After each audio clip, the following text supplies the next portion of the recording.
Hello friend, good morning. कसे आहात सगळे? आज सकाळी उठले, थोडा उशीरच झाला आज पण उठायला. मग सगळं आवरून घेतलं पटापट आणि नाश्त्याची तयारी करायला लागले. आज नाश्त्यामध्ये फ्रेंच फ्राईज करायचं ठरलं. त्यासाठी मी बटाटे बॉईल करायला ठेवून दिले आणि फ्रेंच फ्राईजची तयारी करायला लागले. 4-5 हिरव्या मिरच्या घ्यायच्या, थोडी कोथिंबीर घ्यायची, त्याला कोथिंबीरला बारीक बारीक चिरून घ्यायचं आणि मिरच्याचा ठेचा बनवायचा. नंतर 1 चमच चिली फ्लेक्स टाकायचा. जर घरी चिली फ्लेक्स नसेल तर सुकी मिरचीला बारीक करून टाकायचं. नंतर अर्धा चमच हळदी पावडर, अर्धा चमच धना पावडर, 1 चमच तीळ, 1 चमच जिरा, 2 चमच दही आणि बॉईल पोटॅटो टाकायचा.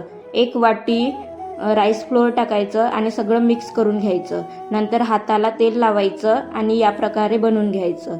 नंतर पोळपाटाला पण तेल लावायचं आणि हलक्या हाताने लाटून घ्यायचं. लाटताना जास्त जाड पण नाही आणि जास्त पातळ पण नाही लाटायचं, मिडियम साईजचं लाटायचं आणि या प्रकारे त्याला शेप द्यायचा. तेलात तळत असताना हीच पद्धत यूज करा, नाहीतर त्याचे तुकडे पडतात. मी सगळे फ्रेंच फ्राईज तळून घेतले आहे. तुम्ही पण नक्की ट्राय करा. ही रेसिपी खूप इझी आहे आणि झटपट बनतात. खूप छान झाले आहे. तुम्ही नक्कीच ट्राय करा एकदा तरी. आजच्यासाठी एवढंच. भेटू नेक्स्ट ब्लॉगमध्ये. थँक्यू. Bye bye.